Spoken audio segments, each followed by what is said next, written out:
तमाम देखने वालों को डॉक्टर वजाद का सलाम। और जनाब उम्मीद करता हूँ कि आप सब लोग खैरियत से होंगे, फैमिली के साथ एंजॉय कर रहे होंगे। और रमज़ान भी जाने वाले हैं, ईद आने वाली है, तो गहमा गहमी तो बहुत है। लोग ईद की शॉपिंग के लिए निकले हुए हैं, तैयारियां कर रहे हैं। जहाँ पे रमज़ान के जाने का दुख भी होता है तो वहाँ पे ईद के आने की खुशी भी होती है। लेकिन इन तमाम चीज़ों के साथ साथ जो हमारी हाइपर एक्टिविटीज़ हैं, जो हमारी चीज़ें हैं, जो गहमा गहमी लोगों में है, जो ट्रैफिक पे रश है, घर से निकलना और हर जगह जल्दी जल्दी मचाना, ये तमाम चीज़ें भी अफसोस के साथ मैं कहता हूँ कि हमारी ज़िंदगी का हिस्सा बनती जाती हैं। रमज़ान जब शुरू में आते हैं तो हमारे अंदर बहुत ही ज़्यादा एक स्पिरिचुअलिटी होती है, स्पिरिचुअल पावर होती है, हम लोगों के साथ मोहब्बत में पेश आते हैं, हॉस्पिटैलिटी बढ़ी हुई होती है। लेकिन जब ईद आने वाली होती है तो वो मोटिवेशन ज़रा कम हो जाता है। तो आज ये शो करने का मकसद ये था कि हम जाते हुए आपको दोबारा से वो चीज़ों को याद दिलाएं और वो तमाम चीज़ें बताएं जो रमज़ान का जुज़ है। इसमें सबसे बड़ी इंपॉर्टेंट बात आती है, वैसे तो बहुत सारी इंपॉर्टेंट चीज़ें हैं, उसमें यह कि अपने गुस्से को कैसे काबू किया जाए। कौन सी चीज़ें हैं जो हमें एक दूसरे के लिए गुस्सा दिलवाती हैं, जैसा कि ट्रैफिक में फंस जाना, एक दूसरे को रास्ता ना देना, जल्दबाजी, घर से देर से निकलना और फिर जल्दी पहुंचने का जनाब ख्वाब देखना, साथ साथ एक दूसरे को कभी भी जनाब गिव वे देने के बजाय एक दूसरे को पुश करना, ये तमाम चीज़ें। और ईद की भी कुछ चीज़ें होती हैं, टेंशन आती हैं, लेकिन किस तरीके से ये तमाम एक टाइम को अच्छे माहौल से बनाया जाए। कौन कौन सी चीज़ें हैं जो एंगर को ट्रिगर करती हैं, आज हम बात करेंगे। अगर एंगर आपके अंदर ट्रिगर होता है, गुस्सा आता है, तो वजूहात क्या है, और अगर उसकी वजूहात आप जान जाएं तो कैसे हल किया जाए। ये तमाम चीज़ें आज के शो पे हम आपको बताएंगे। हमारे साथ हैं दो बहुत ही ज़बरदस्त गेस्ट जो कि बहुत ही ज़बरदस्त बात करते हैं। नाम अभी नहीं बताऊंगा, आपको उसके लिए ब्रेक का इंतज़ार करना पड़ेगा, क्योंकि हम आ रहे हैं ब्रेक के बाद।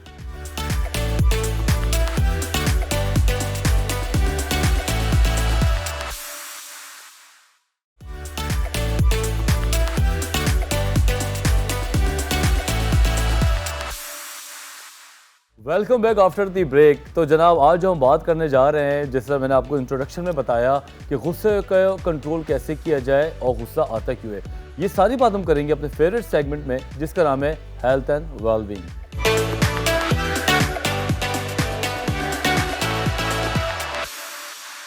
जी जनाब, तो आज I am feeling lucky to have her in my show. हमारे साथ हैं, पहले मैं थोड़ा सा तारुफ करा देता हूँ, वाइस चेयरपर्सन है ये सारी बर्नी ट्रस्ट की, और उसके साथ साथ अभी कुछ दिन पहले इनको गवर्नर हाउस में एक बहुत ही अच्छे अवार्ड से नवाजा गया है, स्पेशली ऑन वुमेन डे। और इससे ये बात जाहिर होती है कि हमारा मुल्क, हमारी जो नेशन है, वो अब ख़वातीन को बहुत तरजीह देती है और उनको आगे लेके आती है। यही एक कंटिन्यूटी है कि आलिया बाजी को इनको गवर्नर हाउस में अवार्ड से नवाजा किया। आइए मिलते हैं आलिया बर्नी साहिबा से। अस्सलाम वालेकुम। वालेकुम अस्सलाम। कैसी हैं आप? अल्लाह का करम। मुझे तो आज ऐसा लग रहा है जैसे कि मैं घर पे इनको चाय पे बुला लिया है। स्टूडियो तो लग ही नहीं रहा, क्योंकि वे तो घर की ही बाजी है मेरी एक किस्म की। ऐसा ही है, और शेल्टर होम में भी आपका आना होता है, वहाँ पर हर तरह के मरीज़ होते हैं, आप उनको देखते हैं। तो जज़ाकल्लाह, आपको इन सारे कामों के अल्लाह जज़ाए खैर दे। बिल्कुल, थैंक यू सो मच। अच्छा आलिया बाजी, क्योंकि मैंने आपको जितना देखा है, बड़ा पोलाइट देखा है, ठहरा ठहरा देखा है, गुस्सा आता है अब कैसे उसको कोप करती हैं? झूठ पे गुस्सा आता है, और ये जो लोग उसूलों पे नहीं चलते और उसूलों को नहीं मानते, उस पे बहुत गुस्सा आता है। और उसूल वो नहीं जो हर इंसान के अपने तो होते हैं, एक जर्नल उसूल भी होते हैं। आप किसी को कैजुअल नहीं ले सकते, आप किसी को बेइज्जत नहीं कर सकते। ये चंद चीज़ें ऐसी होती हैं कि इस पे मुझे गुस्सा आता है। झूठ पे सबसे ज़्यादा आता है। झूठ पे, और स्पेशली अगर हम पर्टिकुलर हो जाए रमज़ान के हवाले से, तो रमज़ान में किस चीज़ पे सबसे ज़्यादा गुस्सा आता है? रमज़ान में कैसे गुस्सा करूँगी? रमज़ान में तो एनर्जी लेवल वैसे ही पूरा ख़त्म हुआ हुआ होता है। मतलब आप बात करने की हिम्मत नहीं हो रही होती, और मेरे पास जितनी ताकत होती है मैंने जमा की हुई होती है अपने काम करने के लिए। क्या बात! उसमें मैं कोई एनर्जी गुस्सा करके ज़ाया नहीं कर सकती। अच्छा, तो लेकिन मैं लो होती हूँ तो मैं गुस्सा नहीं कर पाती। मेरी कोशिश होती है कि अगर कोई आएगा भी तो कहूँगी भाई माफ़ कर दो, मेरे अंदर इतनी जान नहीं है कि मैं आपसे बहस करूँ। अच्छा, हाँ, और जो एनर्जी है मैं अपने काम में लगाऊंगी। बहुत अच्छी बात है, मतलब उसको भी एनर्जी को आप यूटिलाइज कर लेती हैं? मुझे पता है कि मेरे पास लिमिटेड एनर्जी है, मुझे मालूम है। और जब हम अब इस वक्त जिस रोज़े पे हम बैठे हैं शुरू से आपको अंदाज़ा होता है कि दिन के सुबह का टाइम आपके पास आपका एनर्जी लेवल क्या होगा, दोपहर को क्या होगा, रफ्तारी के करीब करीब आप कहाँ पे खड़े होंगे। तो मैं हर चीज़ को एक अंदर अल्लाह ने एक चीज़ डाली हुई है कि मैं चीज़ों को मैनेज करती हूँ और मैं चीज़ों को कैलकुलेट करती हूँ। तो मेरी कैलकुलेशन में गुस्सा बेवकूफ़ी है, गलती दूसरे की और नुकसान में पहुंचाऊं अपने आप। सही बात। या जो एनर्जी लेवल अच्छी चीज में जा सकता है उसको मैं खामा-खा की चीज में जाया करूं। तो मेरी नेचर में चीजों को जाया करना नहीं। चले ठीक है, ये तो हो गया हमारा इब्तिदाई आलिया बाजी के साथ बातचीत। अब आते हैं हम अपने टॉपिक के करीब। रमज़ान जाने वाले हैं, ईद आने वाली है, ऐसे ही गहमा गहमी आपके सामने है। हर आदमी को घर जल्दी पहुंचना है, रोज़ा भी टाइम पे खोलना है, सहरी भी करनी है और उस चक्कर में रमज़ान की फजीलत जा रही है। गुस्सा सबके नाक पे बैठा हुआ है, आप भी देखते हैं हर आदमी जल्दी। आपको क्या लगता है ये जो एंगर ट्रिगर करता है हमारे माशरे में, क्या वजूहात है रमज़ान में, क्यों लोगों को गुस्सा ज़्यादा आता है? देखिए, पहले तो मैं सबसे पहले ये बताना चाहूँगी कि रमज़ान क्या चीज़ है। रमज़ान वो नहीं है कि हमने सिर्फ भूख प्यास को कंट्रोल कर लिया और रोज़ा हो गया और उसकी अफादियत हमें मिल गई। जितने भी लोग जॉब्स करते हैं और बहुत बड़ी बड़ी जगहों पर रहते हैं उनको पता है कि हर साल रिफ्रेशल कोर्सेज करवाए जाते हैं उनको, और उनको तरह तरह की टिप्स और जो भी दुनिया आगे जा रही होती है उनको चीज़ें सिखाई जाती हैं। ये हमारा कोर्स का महीना है जिसमें भूखा प्यासा रहना एक अलग बात है, अल्लाह की इबादत करना एक और बात है, और इन सारी चीज़ों को कंट्रोल करना, जो हमारे अंदर नेगेटिव चीजें जिसमें गुस्सा भी एक है, इसको कंट्रोल करना ये पार्ट ऑफ रोजा है। ठीक है।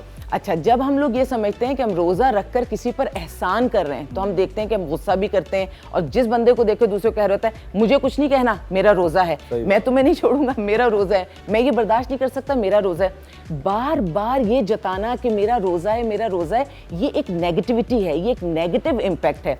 और मैं ये समझती हूँ क्योंकि उनके जहन में ना ये चीज़ होती है कि रोज़े में हम गुस्सा भी कर सकते हैं, हम शोर भी मचा सकते हैं, तो तब वो ये काम करते हैं। अगर वो इस बात को समझ लें कि आम दिनों में तो गुस्सा हराम है ही है, रोजे की हालत में तो डबल नुकसान है कि आप इबादत के मूड में हैं, आप कैसे गुस्सा कर सकते हैं। लेकिन कुछ लोगों को भूख कंट्रोल नहीं होती, वो लोग सहरी ढंग से नहीं करते। पे आ रहा था कि फैक्ट आपको क्या नजर आते हैं? देखिए, फैक्ट्स यही हैं कि वो अगर सहरी ढंग से नहीं कर रहे, अफ्तारी ढंग से नहीं कर रहे, खाने की वो चीज़ें जो हमारे लिए हेल्दी हैं उनको नहीं ले रहे, वाटर इनटेक जैसे अफ्तारी से लेकर अफ्तारी में बहुत सारा पानी हमने एक साथ पी लिया, वो हमारी बॉडी में उस तरह से रिटेन नहीं करता जो हमें थोड़ी थोड़ी देर से पानी पीना चाहिए और सहरी तक पीते रहना चाहिए। हम उन चीज़ों को, उन फैक्ट्स को नहीं देख रहे होते, तो फिर हम ड्रेन हो जाते हैं और फिर हम चिड़चिड़े हो जाते हैं, तो हम इस किस्म की हरकतें करते हैं। अगर हम अपने आप को प्रॉपर लेके चलें और रमज़ान से पहले ही अपना जहन बना लें, अपने घर का एक स्केड्यूल बना लें, पूरी पूरी रात का जागना, पूरे पूरे दिन का सोना, बजाय इसके कि चीज़ें प्लान हो,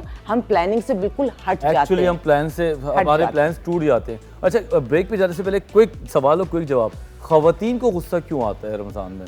आपका क्या मुशाहिदा है? देखिए, ख़वातीन के ऊपर आम तौर पे भी गुस्सा आता है जब आप किसी भी इंसान को ओवरलोड कर देते हैं ना, उसकी मर्जी के खिलाफ उसको चला रहे होते हैं, तब उसको गुस्सा आता है। और ख़वातीन का इशू हमेशा रहता है रमज़ान में, वो वर्कलोड बढ़ जाता है। बिल्कुल, क्योंकि सहरी है, बनता है वैसे बिल्कुल बनता है। आप किसी को उसकी कैपेसिटी से ज्यादा जब आजमाइएगा, आपको आगे से ऐसे ही कोई रिएक्शन आएगा। और जब आप कभी आप चीजों को मैनेज नहीं करेंगे तब भी ऐसा होगा। कोई चीज जब अचानक हादसों की सूरत में होना शुरू हो जाती है तो उससे गुस्सा आता है।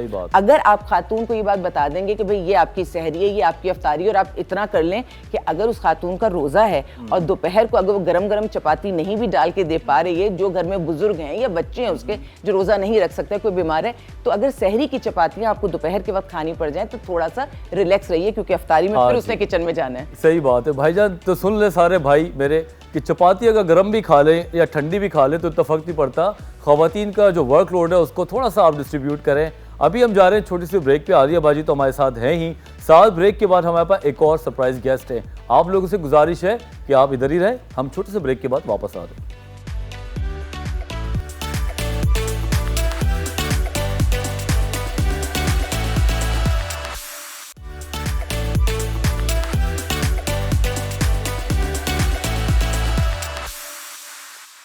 तो जनाब, ब्रेक के बाद एक बार फिर हाजिर है आप लोगों के साथ और बात हो रही है एंगर इश्यूज़ पे। कौन कौन सी चीज़ें हैं जो हमें गुस्सा दिलवाती हैं और उसको कैसे कंट्रोल किया जाए। अभी हमने बात की आलिया सारिम बाजी से और उन्होंने इब्तिदा कर दी है। अब हमारे साथ एक और बहुत ही इंटरेस्टिंग गेस्ट हैं जो बहुत ही मज़े से बताती हैं मसलों का हल। जनाब, तो हमारे साथ हैं Urooj Muiz, mind sciences trainer and associate trainer at the institute of mind science. आइए हम इनको सलाम करते हैं। अस्सलाम वालेकुम उरूज। वालेकुम अस्सलाम वजहत, वालेकुम अस्सलाम आलिया आपा, कैसे हैं आप सब? बिल्कुल हम लोग ठीक हैं। ईद आने वाली होती है तो हर कोई एक गहमा गहमी में लग जाता है और उसको लगता है कि बस मेरा सबसे ज़्यादा राइट है, जल्दबाजी हो जाता है, फिर गुस्सा करता है। आपको क्या क्या लगता है, कौन सी बुनियादी वजूहात है जिससे हम ट्रिगर हो रहे हैं आज? अच्छा, इसकी सबसे एक जो बेसिक वजह है वो definitely a lot of people will talk about diet, a lot of people will talk about managing an anger, कि किस तरह मैनेज करना है इसको, बट मोर इम्पोर्टेंटली हम रमजान को एक टास्क समझते हैं। जब हम किसी चीज को टास्क समझते हैं तो हमारे सर पे बहुत ज्यादा हावी हो जाती है।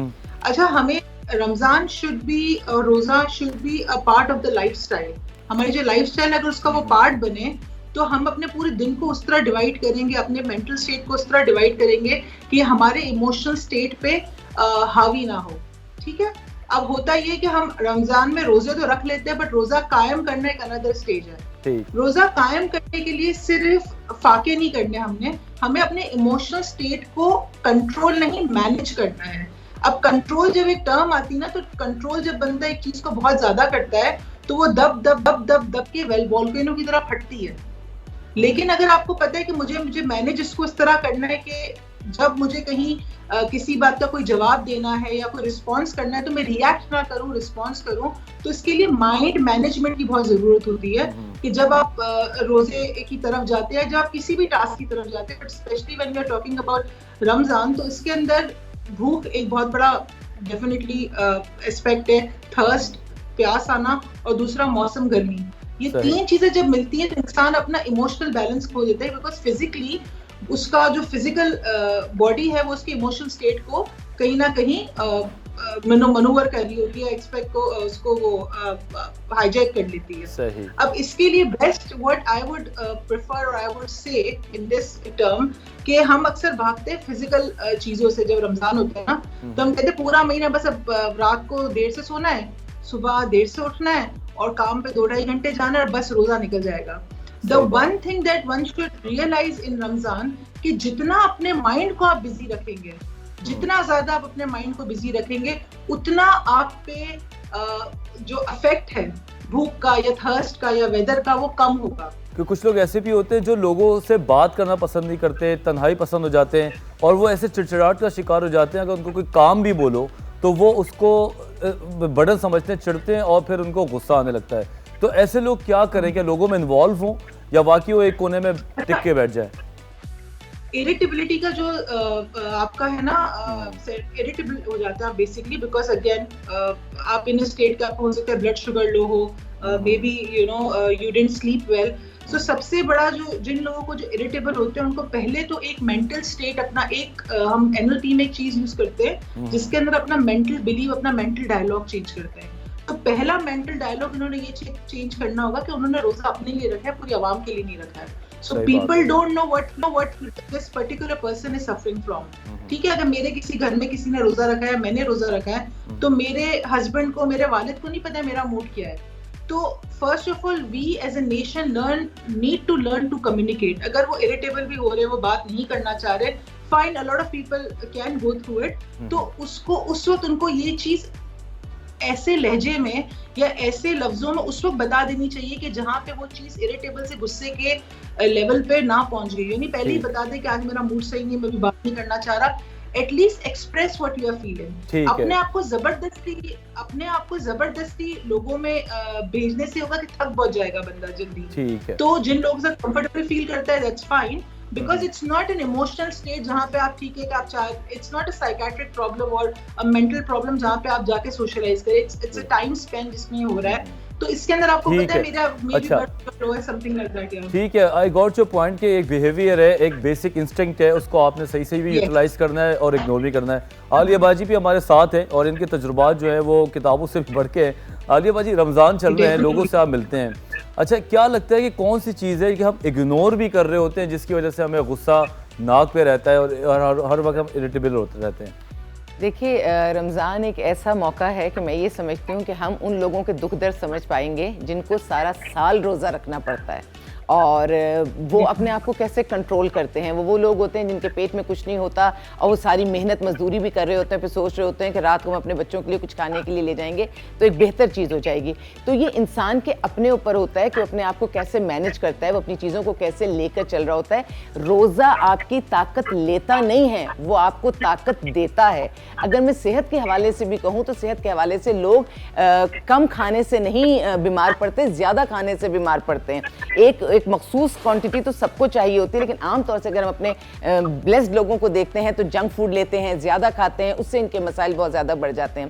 तो अगर हम कम खाएंगे, टाइम पर खाएंगे, रूटीन में रहेंगे तो रोज़ा हमें कुछ भी नहीं कहता। और वैसे बहुत सारे लोग तो हफ्ते में 2 दिन के रोज़े रखा करते हैं, जो आमतौर से एक सुन्नत भी है। तो उस हवाले से मैं समझती हूँ कि जो प्रैक्टिस में रहते हैं उन्हें ज़्यादा इश्यूज नहीं होते। और रोज़ा आपके दिल को भी धो रहा होता है। ये जो गुस्सा है ना, इसमें दिल दिमाग दोनों चीज़ें काम कर रही होती हैं। अगर आपका दिल किसी अच्छाई की तरफ लग जाता है तो उसके बाद मैं नहीं समझती कि आप किसी बुराई की तरफ बढ़ सकते हैं। बात यह कि आपकी इंटेंशन क्या है। वो रोज़ा आपने अपने लिए रखा है, अपने रब को खुश करने के लिए रखा है, या लोगों को दिखाने या जताने या परेशान करने के लिए रखा है। अपने आप को भी रिलैक्स रखिए और दूसरे लोगों को भी स्पेस दीजिए और अपनी डाइट को, अपनी चीज़ों को बेहतर रखिए। तो मैं कहती हूँ रमज़ान तो वो महीना है जिसमें आप अपने मुल्क के गरीब लोगों के फाकों को, परेशानियों को समझ सकेंगे। और जब आप इस फीलिंग के साथ होंगे तो गुस्सा नहीं आएगा, आपको उन लोगों पर प्यार आएगा और आप अल्लाह का शुक्र अदा करेंगे कि अल्लाह के हमें सिर्फ 1 महीने के लिए हम इस प्रोसेस से गुजरते हैं और हम एक ब्लेस्ड फैमिली से हैं। तो बहुत मेहरबानी है रब की। सबसे बड़ी बात तो सही बात है, आलिया बाजी की बात मुझे क्लिक यही की कि हॉस्पिटैलिटी, अगर अपने दर्द से बाहर दूसरों के दर्द को देखें तो आप वैसे ही मध्यम से पड़ जाते हैं।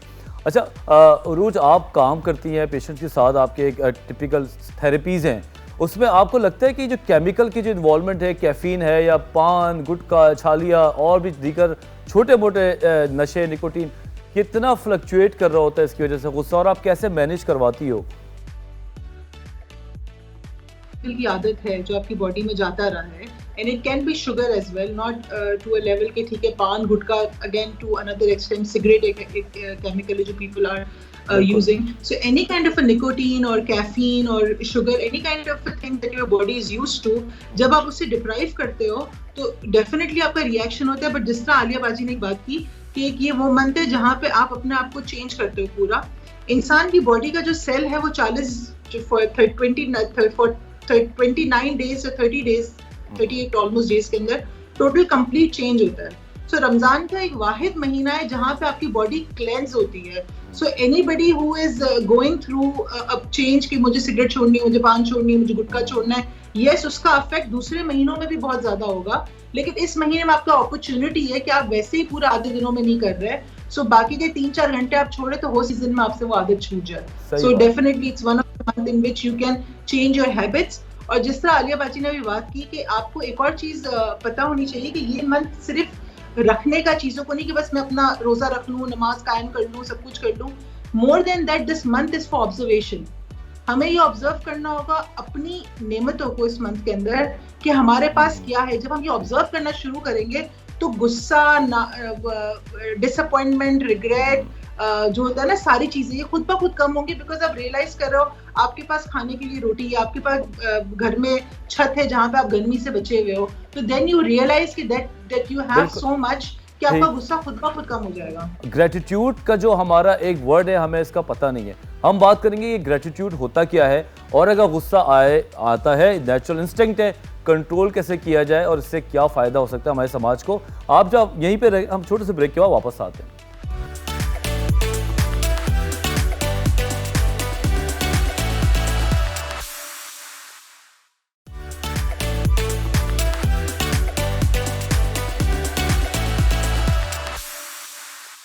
अल्लाह की नेमतें हमारे पास बहुत हैं, बस वो चश्मा हमारे आंखों पे नहीं होता जिससे हम वो देख सकें, और जब वो छिन जाती है तो हमें वो बहुत बेदर्दी से याद आती है कि हाय हमने तो कभी शुक्र अदा नहीं किया।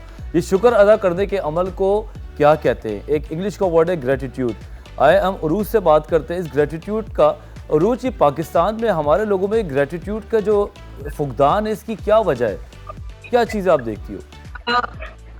एक शुक्र और एक सब्र, ये दोनों चीजें साइमल्टेनियसली आपके साथ चलती रहती हैं, और इसकी रियलाइजेशन तब आपके पास आती है कि जब आप फर्स्ट ऑफ ऑल हम कंपेयर बहुत करते हैं as a nation, in fact as a human being, as a nature हमारा है कंपेयर करना अपने आप को किसी और चीज से। अगर हम अपने से बढ़तर के साथ कंपेयर करेंगे तो हम हमेशा वो खामियां देखेंगे जो हमारे पास नहीं है। लेकिन अगर हमसे जो बढ़तर नहीं है उससे कंपेयर करेंगे तो हम देखेंगे हमारे पास क्या है। So again it's all about seeing half glass full और half glass empty, but being gratitude is not a thing, और इट्स नॉट कि यार आज ग्रैटिट्यूड अदा किया कल नहीं किया। ग्रैटिट्यूड और शुक्राना या शुक्र अदा करने का एक मेंटल स्टेट होता है आपका, जिसके अंदर आप चाहे कुछ भी कर रहे हो, अगर आप एक खाली सूखी रोटी खा रहे हो या आपके पास एक पूरा कहते हैं ना स्प्रेड फैला हो आपके टेबल के ऊपर, आप दोनों हालत में शुक्र अदा करते हैं, जिसके अंदर आप कंपैरिजन से भी बालातर हो जाते हैं। आप कंपैरिजन भी नहीं करते फिर आप कहते हैं जो मेरे पास है, चाहे किसी से बढ़तर है या चाहे किसी से अच्छा है या बुरा है, लेकिन मेरे पास जो है एटलीस्ट मुझे इसका शुक्र अदा करना है। So what you have, if you से थैंक टू अल्लाह और शुक्र उसका अदा करें, तो आप उस चीज से भी आगे निकल जाते हैं जहां कंपैरिजन की हम बात करते हैं। बिकॉज कंपैरिजन जो है ना वो अगेन वेरी प्रिमिटिव, अगर मैं कहूंगी मेंटल स्टेट है, जहां आप कंपेयर करते हो, आपको एक स्टिमुला चाहिए तो आपको तो ठीक है मेरे पास कुछ बेहतर है तो मैं शुक्र अदा कर रहा हूँ। ठीक है रोज, आपने हाँ बिल्कुल सही शुक्र की बात की, और जिस तरह आपने समझाया है आई थिंक हमारे लोग को समझ आए कि जो चीज़ आपके पास है और जो चीज़ नहीं है और जो चीज़ नीचे वाले की एक साइंस से समझना। अच्छा अब बात करते हैं शुक्र की, अरूज ने कहा तो बात आती है सब्र की। आलिया वजी आप ये बताएं कि सब्र हमारे माशरे में कम भी हो गया है और हम बिल्कुल बेसब्र हो गए हैं, जिसकी वजह से गुस्सा बहुत आता है। किस तरीके से सब्र हम हासिल करें, ख़ासतौर पे ख़वातीन का भी थोड़ा सा आप एज बताइएगा, क्योंकि आपको ख़वातीन बहुत सुनती हैं। फिर उसको कहते हैं कि जब तक हमें अल्लाह ताला ने राहत नहीं दी, हम वो वक्त कैसे गुजारते हैं, हमारा एटीट्यूड कैसा रहता है, उसको सब्र कहते हैं। और ज़िंदगी में सब्र को इनहेल करें और शुक्र को अगर एक्सहेल करें हर सांस के साथ, तो ज़िंदगी बहुत ज़्यादा आसान हो जाती है। और मैं ये समझती हूँ कि वो शख्स अमीर नहीं होता जो बहुत ज़्यादा कमाता है, वो भी अमीर नहीं होता बहुत ज़्यादा बचाता है। अमीर वो शख्स होता है जो ये सोचता है कि मेरे पास जो कुछ है बस ये बहुत कुछ है। और मैंने अपनी ज़िंदगी में जितना देखा और समझा है कि अल्लाह से ज़्यादा हमारी ज़रूरतें कोई नहीं जानता, और हमें जो चीज़ चाहिए होती है वो हमें ज़रूर अल्लाह की तरफ से मिलती है। बेसिक नीड्स तो अल्लाह का वादा है, जैसे खुराक है, नौकरी है, ज़िंदगी है, मौत है, ये अल्लाह का वादा है। हमें इन चीज़ों के लिए बिल्कुल बेफिक्र हो जाना चाहिए। ये अल्लाह की तरफ हमारे ये रिस्क तो हमारे पीछे पीछे भागता है, लेकिन हम पूरी जिंदगी क्या करते हैं, बेहतर से बेहतर कमाने के लिए हम परेशान होते हैं और अपने आप को बहुत थका देते हैं इन चीजों में। ये अल्लाह का काम खुद ब खुद हो जाएगा। हमारा जो काम है अच्छा सोचना, आगे बढ़ना, इल्म लेना, हुनर लेना और पॉजिटिव रह के काम करना, उन चीजों की तरफ हम फोकस नहीं कर रहे होते। अभी बहुत अच्छी बात उरूज ने की कि जब तक मुकाबला दूसरों से करेंगे हम टेंशन में रहेंगे और हम अजीब से नेगेटिव बिटर होते चले जाएंगे। जैसे ही हम अपना मुकाबला अपने आप से करना शुरू कर देंगे कि हम कल क्या थे, हम आज क्या हैं, कल मैंने कौन सा वक्त अच्छा गुजारा था, मैंने कौन सा अच्छा काम किया था, क्या बुरा किया था, आज मैं क्या बेहतरी ला सकता हूं। जब हम अपना कंपटीशन अपने आप से करना शुरू करते हैं, हम ग्रो करना शुरू कर जाते हैं, हम पॉजिटिव होना शुरू हो जाते हैं। और जब हम पॉजिटिव होते हैं तो हमारी इन्वायरमेंट पॉजिटिव होती है। जो इंसान पॉजिटिव रह के पॉजिटिव इन्वायरमेंट में होता है उसको ग्रो करने से कोई भी नहीं रोक सकता और सब्र उसके अंदर ऑटोमेटिकली आता है। हमने अगर अपनी सारी जिम्मेदारियां उठाकर दे ही अल्लाह को दी, फिर हमें टेंशन किस बात की है।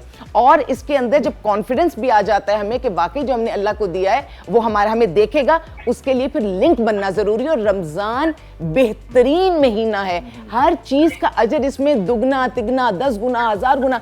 अल्लाह ताला ने ये एक सेल का महीना बनाया हुआ है। इस महीने में इतना समेट लीजिए, हर तरह से, रूहानी तरीके से, जहनी तरीके से इतना समेट लीजिएगा कि पूरे साल उसके सम्राट हम पर रहें, पूरे साल हम उस चीज को एंजॉय करें। और ये कोई मुश्किल काम नहीं है। मुझे हमेशा ऐसा लगता है कि नेक काम करना ज्यादा आसान होता है बजाय इसके बुरा काम करने से। बुरा काम करने से सबसे पहले आपका अपना आप आपके साथ नहीं होता। बिल्कुल जनाब, जिसमें दिल और दिमाग आपके साथ नहीं होगा वो काम आसान कब हुआ करता है। क्या बात है, क्या बात है। इतनी ज़बरदस्त डोज आप लोग को मिली है आज आलिया बाजी की तरफ से कि सब्र और शुक्र का जो कॉम्बिनेशन है अगर हम ये समझ जाएं तो हमारी ज़िंदगी खूबसूरत हो जाए और आसान।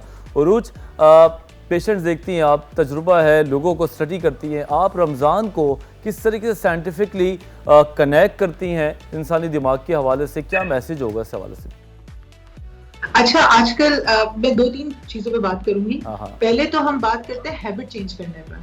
ठीक। एक कोई भी ऐसा काम जो आप रेपिटेटिवली करते हो, आप उसको फिर अनकॉन्शियसली करना शुरू कर देते हो, आपका अनकॉन्शियस बिहेवियर बन जाता है, ठीक सही है? है। सो अब अगर आप रमजान के अंदर वो सारे काम जो आपको भी पता है आपकी हेल्थ के लिए, जैसे आलिया बारी ने बड़ी अच्छी बात की कि कम खाने से नहीं इंसान बीमार होता, ज्यादा खाने से सही बात। अक्सर उसको ज्यादा प्रॉब्लम्स होती है, राइट? सो अपने खाने को मैनेज करना, अपने इमोशंस को मैनेज करना, अपने टाइम को मैनेज करना।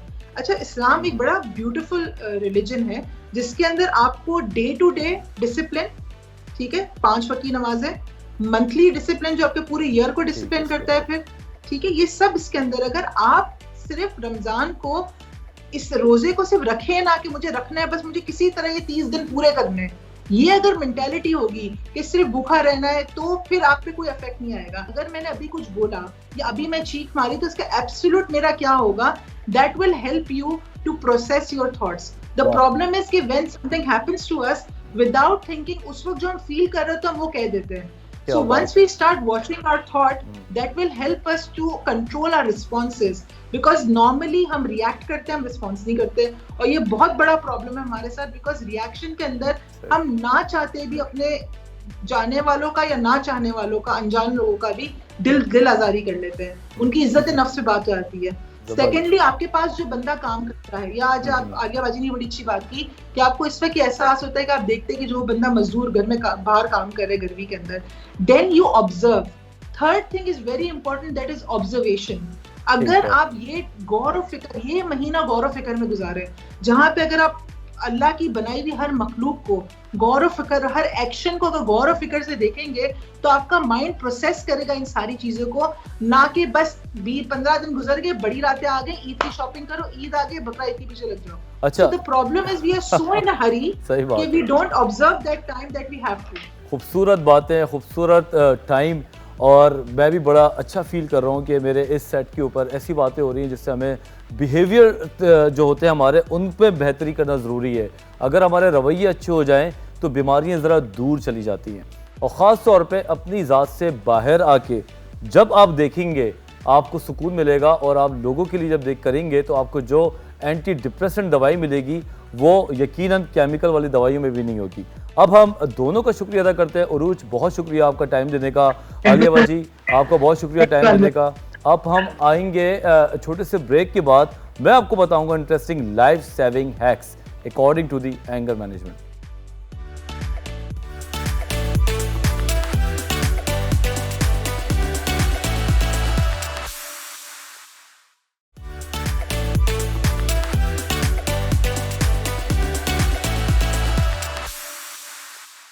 तो जनाब, ये तो थी हमारी बातचीत, और अभी सिलसिला रहेगा थोड़ा और इन्फॉर्मेशन का अपने फेवरेट सेगमेंट में, जिसका नाम है लाइफ सेविंग हैक्स। अमूमन देखा ये गया है कि लोग रमज़ान के टाइम पे कैफ़ीन को बढ़ा देते हैं, और सहरी से लेके अफ्तारी तक जो गैप आता है, तो अफ्तारी के बाद कैफ़ीन का जो इस्तेमाल है वो बहुत ज़्यादा बढ़ जाता है। अगर आप 3 से 4 कप कैफ़ीन कॉफ़ी के ले लेते हैं तो आप यकीन करें कि वो जो आपकी अच्छी वाली एनर्जी है वो कन्वर्ट हो जाती है बहुत ही ज़्यादा टॉक्सिक एनर्जी में, जिसमें पैल्पिटेशन भी हो सकती है, इरिटेबिलिटी, एंगर और एंजाइटी भी हो सकती है। तो कोशिश करें कि कैफ़ीन को कम इस्तेमाल करें। कैफ़ीन के ज़्यादा इस्तेमाल से गुस्सा भी बढ़ता है, इरिटेबिलिटी भी बढ़ रही होती है। उसकी जगह आप गोल्डन मिल्क एक चीज़ है वो आप ले सकते हैं, जिसमें आप हल्दी, दालचीनी, अदरक और काली मिर्च, अगर इन तमाम चीज़ों को पेस्ट बना के दूध में मिलाएं और वो पिएं तो वो बड़ा एक सूदिंग इफेक्ट होता है, और उसके साथ साथ आपका गुस्सा भी एक लेवल पे कम हो रहा होता है। उसके साथ फिज़ी ड्रिंक्स को अगर हटा दें, मैं हमेशा एक बात कहता हूँ कि फिज़ी ड्रिंक्स से हमारे पेट में गैस तो बनती है लेकिन प्यास नहीं बुझती। इससे बेहतर है लेमन वाटर। अगर आप लेमन में नींबू और पानी का एक इम्तिजाज करें और उसको हल्का सा ठंडा करके अपने फ्रिज में रख दें, और नॉट एट पर्टिकुलर अफ्तारी वाला टाइम, पूरा उसके बाद सहरी तक हल्के हल्के लेते रहें, तो आपका जो बॉडी है वो हाइड्रेटेड रहेगी, और उससे आपके गुस्सा, इरिटेबिलिटी में वाज़ेह फ़र्क नज़र आएगा। तीसरी है पेपरमिंट टी। अगर आप पेपरमिंट टी का इस्तेमाल करें तो ये हर्बल एक समझ प्रोडक्ट है। अगर आप इसका इस्तेमाल चाय की जगह बीच में कर लें तो इससे क्या होगा कि आपको थोड़ा ठंडक का एहसास होता है, थोड़ा राहत का एहसास होता है, सुकून होता है इसमें, और इसमें जिस्मानी तब्दीली भी नहीं आती जो कैफ़ीन लेने से आ रही होती है। चौथा है एप्पल साइडर विनेगर। जनाब एप्पल साइडर विनेगर, ये 3 चीज़ें तो कहते हैं कि हैं ही हमारे किचन में वो चीज़ें जो दवाइयों के तौर पर इस्तेमाल किए जाते हैं। इन तीनों चीज़ों को आप अलग अलग तरीके से अगर लेंगे तो इससे सबसे इम्पॉर्टेंट बात तो ये है कि आपका शुगर लेवल भी नहीं बढ़ेगा, और इससे भी इम्पॉर्टेंट बात बता देता हूँ कि आपका वेट कम भी होता है, वेट रिड्यूस रहता है, बल्कि वेट बढ़ता भी नहीं है। तो मेरा ख्याल से ये तमाम चीज़ों को आप अपने लाइफ में लेकर आएँ तो ज़िंदगी बड़ी आसान हो जाती है।